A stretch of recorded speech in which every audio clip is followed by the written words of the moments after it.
when they asked me to come back, Yeah. I was like, you know what? I'm history. How could I not come back? History. Hello. Hello, hello, hello. I am Joey Nolfi with Entertainment Weekly, here with the cast of RuPaul's Drag Race All-Stars 8. I can't believe we're 8 seasons of All-Stars in already. I am so genuinely thrilled to be talking with this next icon who helped blaze a trail on RuPaul's Drag Race, and she's been rolling with the excellence ever since. Please welcome Miss Monica Beverly Hillz. Thank you so much for being here. Thank you for having me. Of course. It is a pleasure to speak with you. Monica, you were only on a handful of episodes back on your original season, but it is so genuinely lovely to see you back because you have occupied such an important part of the show's history and legacy as one of the first trans women to compete and come out on this platform. It was such a huge moment. So heading into All-Stars 8 now, 10 years later, I can't believe it's been 10 years. 10 years, yeah. How do you think the game has changed for representing trans women like yourself? Is it a different experience coming in 2023 versus 2013? Yeah, because, back in 2013, there was not that many of us that were out. There was just a handful of us. So now that there's so many of us, that so many of us that have voices, so it's totally different. Mm-hmm. In what ways do you think it's different? Like stepping onto the set now 10 years later, like what was your feeling coming back into the workroom? Oof. It was pretty hard for me to come back into the workroom because in the workroom, for me, so much happened besides the competition, finding myself. So coming back in, I don't think I was really prepared mentally for that. I think I was just getting everything else ready. So walking into it was just like, oh my God, here we go again. Like a fish out of water. Yeah, I imagine it's a different mindset for you. I mean, you do, like you said, there was a lot going on with you in the workroom the first time you stepped in. So do you think you quickly settled into the groove of how Drag Race is now 10 years later, or do you think it took a little while? It took me a little while to get used to it, but I think, once you're on the show and then you come back years later, it's pretty much you can start getting used to it. To work with other people that you actually get along with was a good thing, so.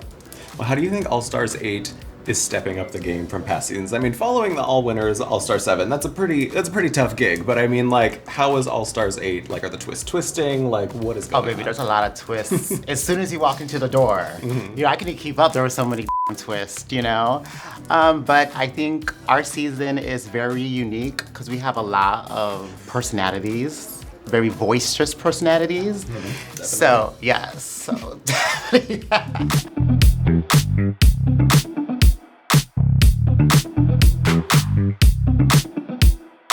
You made such a huge impact on the show back on season 5. The moment you came out on the main stage, I do want to talk to you about that. I know you were going through a lot at the time, but again, such a powerful moment. Can you take me back to where you were in terms of the headspace on that day on the main stage and you made that decision to come out? Like, what were you feeling?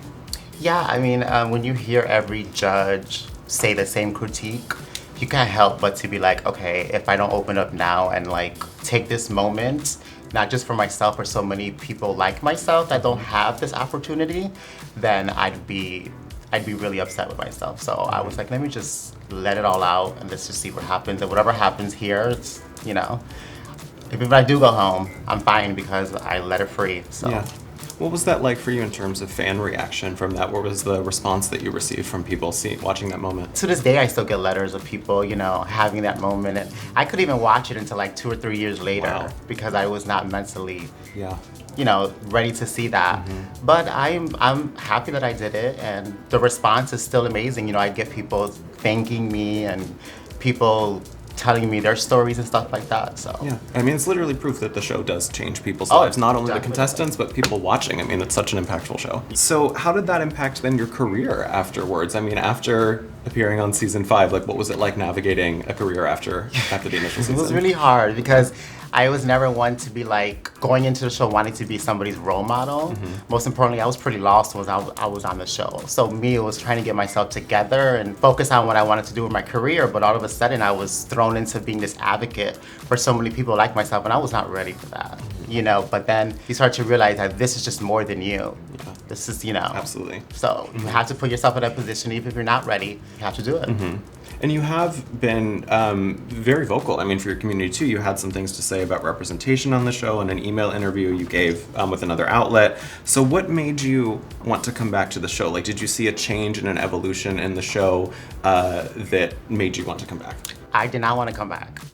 I was pretty much done with drag, period. About 2 years ago, I got my name changed legally. I was going through a lot of trying to find out who I was because honestly, after the show, you don't really have time to think about who you are or what you're gonna do.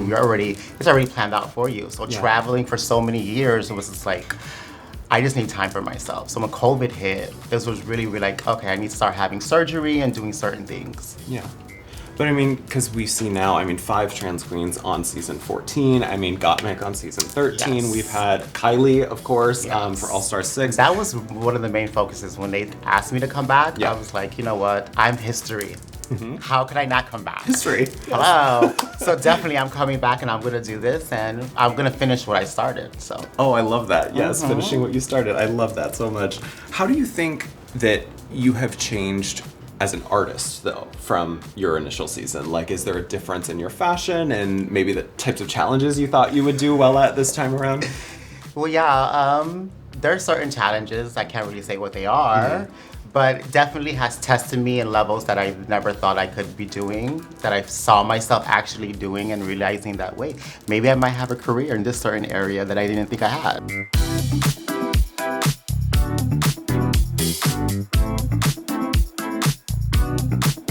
So in terms of like fashion, how does the Monica Beverly Hillz Well, of Monica this Beverly Hillz season- has more money now. Back in season 5, honey, I was poor. So, but this season, and my fashion definitely is up there, and I'm just more myself now. I think I don't take drag so serious. Oh, I do take it serious in certain areas, but most importantly, I'm having a lot more fun with my drag and with myself. Yeah, that has to be a liberating feeling. I mean, settling into yourself as a person and an artist, and then being able to express yourself as an artist when you're there, it has to feel so liberating. Definitely. Great. Can't wait to see that. Now, you come from a season that is known for excellence. I mean, it starred Jinx Monsoon, who's the only queen to win Drag Race twice in the history of the whole show. So how did you feel about seeing Jinx win All-Star 7? Well, I didn't see her win. I heard she won. Love her to death. Didn't really see that season so much. But it put the pressure on me, of course. I mean, Roxy Andrews, Detox. Yes. We have so many fabulous people in my, Ellis Edwards in my season. So definitely I'm like, not thinking too much about it and just focus on who Monica is and who I am now. Yeah. So no, like, Monica is not introducing a Rolaska Talk situation on All Stars 8. We're not carrying that legacy. The only team there is me, okay? I don't share. You keep in contact with the season 5 sisters. Like, is there a group chat going on? I don't like to be fake about it. No, we don't. You don't? We don't. I mean, you comment at each other's photos. I think our careers are so different now. Yeah. It's been so long. But when we do see each other in person, it's still like we, saw each other in season 5. That's family. That's what family does. You lose touch, you come back together. I mean, you will all be season 5 sisters. Definitely. So speaking of season 5, are any of Serena Chacha's wigs part of your All Stars 8 collection? I'm gonna be nice. No. Not my taste, not my caliber. No we didn't consult Serena. I'm going to ask this to everybody, so I'm hoping to get some interesting answers here. Who do you think fans will be most surprised by back on All Stars 8? You can't say yourself. I'll just say myself, hello. Actually, Kahanna Montrese. Yeah? She's been killing it. I mean, Drag Race, the Vegas live show, I mean... Oh, and she's stunning. Yes, the Vegas live show. So, yeah, I think the fans are really going to be gagged by what Miss Kahanna has to bring. That's a good tease, absolutely. Did you have any help from prior All-Stars queens? Did you ask them for any advice before going back to All-Stars 8? No, because you're not supposed to speak about it. That's true. That is very true. That is very true.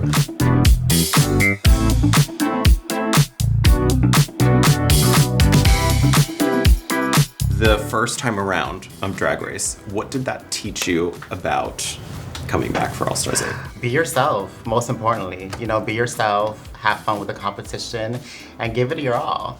Definitely. And don't second guess yourself. Do not second guess yourself on Drag Race.